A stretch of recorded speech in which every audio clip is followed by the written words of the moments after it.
Mereka adalah pewaris surga, manusia yang disayangi Allah.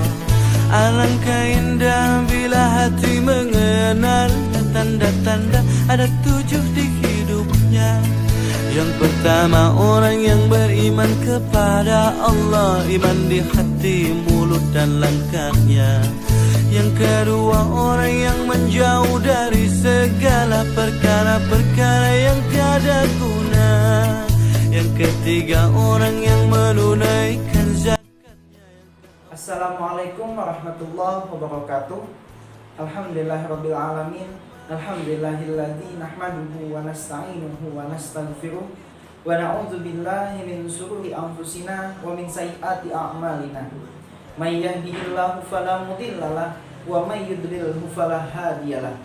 Asyhadu an la ilaha illallah wahdahu la syarikalah wa asyhadu anna sayyidana wa nabiyyana Muhammadan abduhu wa rasuluh la nabiyya ba'dah. Pertama-tama marilah kita panjatkan puji dan syukur kehadirat Allah Subhanahu wa taala karena atas limpahan taufik dan hidayahnya sampai saat ini kita semua masih diberikan kesempatan oleh Allah untuk menikmati nikmat, terutama nikmat iman dan nikmat Islam. Kemudian salawat serta salam selalu tercurah kehadiran junjungan kita baginda Nabi besar Muhammad SAW kepada keluarga beliau, para sahabat beliau, dan kepada para pengikut beliau hingga akhir zaman. Baik teman-teman sekalian, bertemu lagi dengan saya Ahmad Riyad Maulidi. Kali ini kita akan membahas materi pembelajaran Al-Quran Hadis, khususnya kelas 12 MA yang berjudul Berperilaku Jujur dan Adil. Sebelum kita masuk ke pembahasan, marilah kita simak video berikut.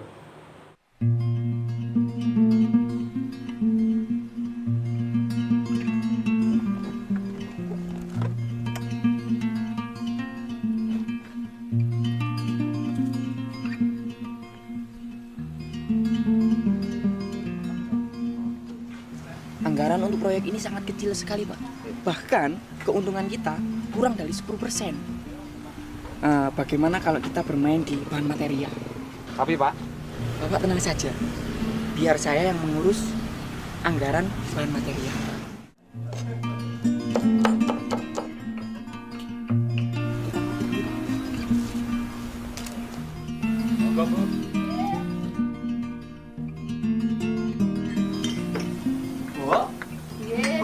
Mas Bimara. Dengan kita mengganti penghitungan awal untuk pengeluaran biaya material, Pak. Setelah kita ganti dengan penghitungan pengeluaran biaya material baru, keuntungan kita hingga mencapai 25%. Tapi kita menggunakan bahan material yang biasa.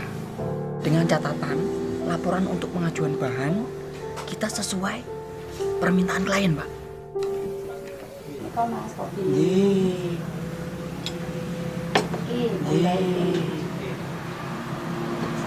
sebenarnya kita sudah mendapat keuntungan dengan kita memakai perhitungan awal, Pak. Tapi Pak, keuntungan kita di bawah standar perusahaan.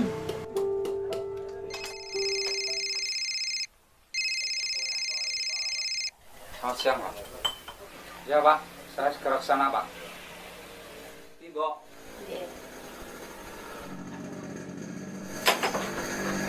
Pak, Nggih, monggo, Nggih. nggih, monggo.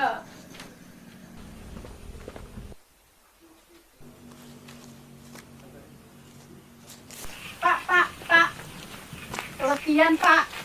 Jabat, Mbak aja. Maaf, Pak, ini bukan hak saya.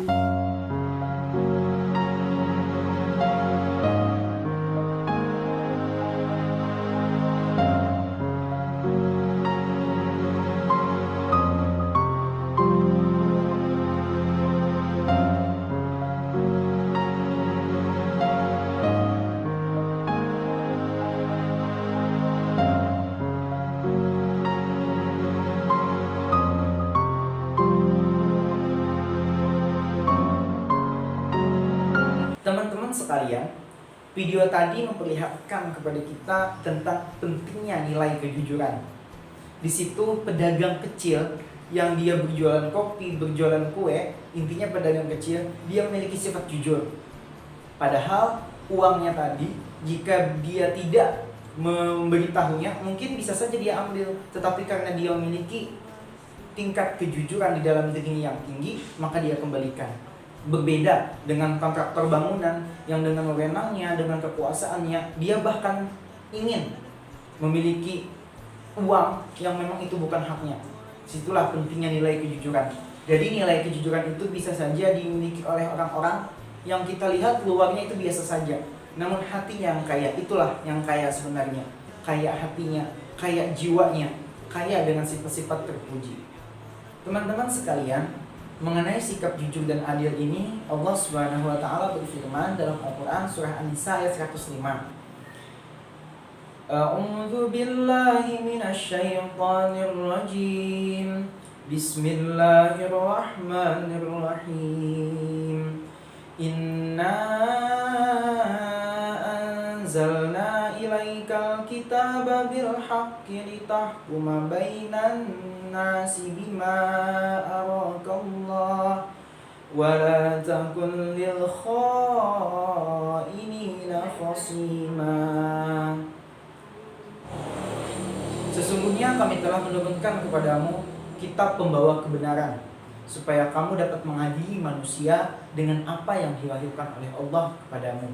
Dan janganlah kamu menjadi penentang orang yang tidak bersalah demi membela orang yang berkhianat. Teman-teman sekalian, di dalam ayat ini Allah Subhanahu wa taala memberitahukan kepada kita bahwasanya Al-Qur'an itu adalah kitab yang membawa kebenaran. Jadi di dalam Al-Quran itu memang berisi berita-berita yang benar. Nah, karena Islam itu kitabnya Al-Quran, dan Al-Quran itu berkata benar, isinya itu benar, maka manusia, umatnya pun harus berkata dengan benar. Jadi apa yang Allah turunkan kepada manusia di dalam Al-Quran itu benar. Supaya apa? Kebenaran-kebenaran yang ada dalam Al-Quran itu, supaya dapat mengadili manusia dengan apa yang ada di dalam Al-Quran itu. Nah, jadi memang ayat ini turun berkenaan dengan seseorang yang bernama Tu'mah yang ingin dibebaskan oleh teman-temannya dari kesalahannya. Namun karena Rasulullah terbujuk rayu oleh rayuan orang itu, maka Rasulullah ingin membebaskan Tu'mah tersebut. Padahal jelas Tu'mah itu bersalah. Lalu turunlah ayat ini yang menyatakan bahwasanya hendaklah Rasulullah itu mengadili manusia dengan apa yang diwahyukan oleh Allah. Jadi memang keadilan itu harus dibarengi dengan kejujuran. Teman-teman sekalian, bab ini membahas tentang berperilaku jujur dan adil. Kata jujur dan kata adil selalu disandingkan dalam satu kalimat. Mengapa demikian? Karena tidak ada keadilan tanpa kejujuran. Jadi untuk mendapatkan perilaku, untuk mendapatkan keadilan, maka diperlukanlah suatu kejujuran. Sama dengan hakim misalnya. Ketika dia ingin berlaku adil kepada perkara masalah yang dihadapinya, maka dia harus berlaku jujur. Nah, dengan kejujuran itulah maka nanti akan melahirkan keadilan. Sehingga orang yang berkata jujur, maka dia nanti akan adil. Dan ketika dia adil, otomatis dia pasti sudah jujur. Nah, itu antara kaitan antara jujur dan adil. Kemudian masalah adil di sini itu tidak serta-merta sama beratnya antara kanan dan kiri, itu tidak. Jadi adil di sini maksudnya adalah bisa menempatkan sesuatu pada tempatnya. Jadi bisa menempatkan sesuatu pada tempatnya. Yang salah itu ditempatkan memang di posisi yang salah, yang benar ditempatkan di posisi yang benar. Jangan menjadi pembela orang yang salah. Begitulah yang diwahyukan dalam Al-Quran surah An-Nisa ayat 105. Wala taqul lil khainina khasima. Janganlah kita menjadi pembela orang yang salah. Nah, jadi di situ antara jujur dan adil. Teman-teman sekalian, mengenai pentingnya sikap jujur dan adil ini, tentu ketika kita mencederai kepercayaan orang lain dengan ketidakjujuran, maka itu akan bersifat fatal dalam kehidupan kita. Mengapa demikian? Bayangkan, ketika kita satu kali saja bohong atau satu kali saja tidak jujur dengan orang lain, maka pada kesempatan berikutnya orang-orang tidak akan percaya kita lagi. Itulah bahayanya pentingnya sikap jujur dan adil ini. Bahkan banyak mengatakan bahwasanya sikap jujur ini adalah pondasi sikap kebaikan yang lain. Sebab ketika orang itu dapat berkata jujur, maka sifat-sifat terpuji lainnya akan mengikutinya. Nah, jadi jujur ini modal yang paling penting dalam kehidupan. Bahkan Ali bin Abi Thalib berkata, dengan kejujuran maka engkau akan mendapatkan 3 hal. Yang pertama itu kepercayaan, kemudian cinta dan rasa hormat. Jadi ketika kita bisa berlaku jujur dalam kehidupan, apapun pangkat, apapun jabatan kita, namun kita punya harta kejujuran itu, maka tentu kita menjadi orang yang kaya. Kenapa? Karena kejujuran itu menjadi harta yang paling penting. Banyak orang di luar sana yang memang punya mobil mewah, punya harta melimpah, tapi tidak punya harta kejujuran.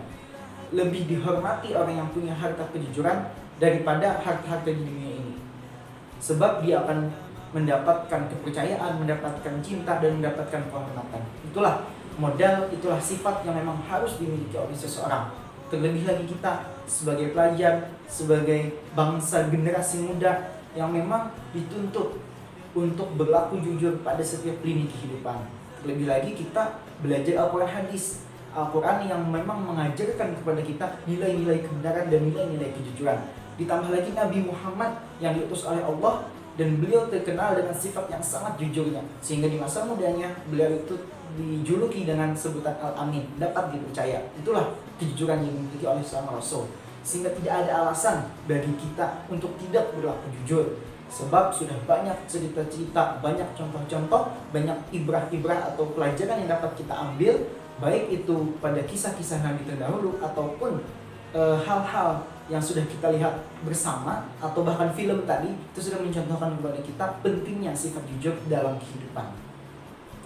Mungkin itu saja yang dapat saya sampaikan pada kesempatan kali ini. Semoga kita semua digolongkan oleh Allah dan diberi kekuatan oleh Allah untuk bisa berlaku jujur dan adil dalam kehidupan kita.